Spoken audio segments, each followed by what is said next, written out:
Extension Center. And so here is where we conduct a lot of the applied research, looking at different nematicides, how toxic they are to specific nematodes, and some of the basic characteristics that they have.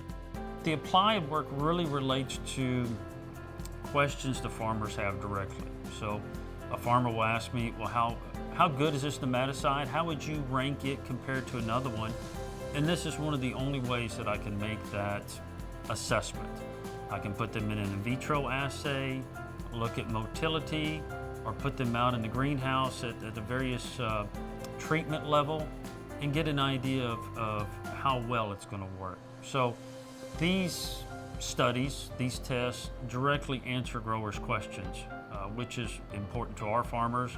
And not only does it apply to our farmers, but it applies to all the farmers across the Mid-South and the Southern U.S. where they have southern soybean nematodes. Some of the work that we've done here that I'm really proud of is definitely the nematicide toxicity.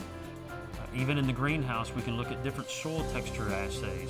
How well is the nematicide moving through various soil textures? So then I can recommend maybe a chemical treatment in an area where we would have very sandy soil, but some of the biologicals may be in an area where we have a silt loam soil where there may be other interaction with microbes. And so those things just help us to almost develop more questions that we can go ahead and try to answer either in the greenhouse and take it to the field and see if our hypothesis was accurate.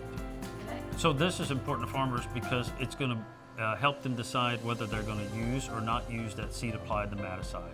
So I want the farmer to win, and that is my goal as an extension plant pathologist, nematologist. I work for the farmer. We have a really great working relationship with our industry partners as well out here. A lot of the nematicide work that I'm involved with, I get seed treated from the industry. We treat some of our own seed.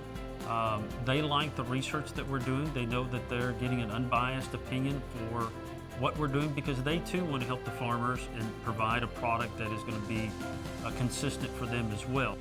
At first, we don't know the sources of resistance we have with root knot nematode, and they're so limited. We need more people working on this project. I'm doing a lot of the applied research, which I love, but to identify some of the molecular aspects, we need to have them in our labs on campus doing some of the same molecular research that they're doing for fungal genetics, bacterial genetics, for nematode genetics as well, and especially with host plant resistance and that interaction.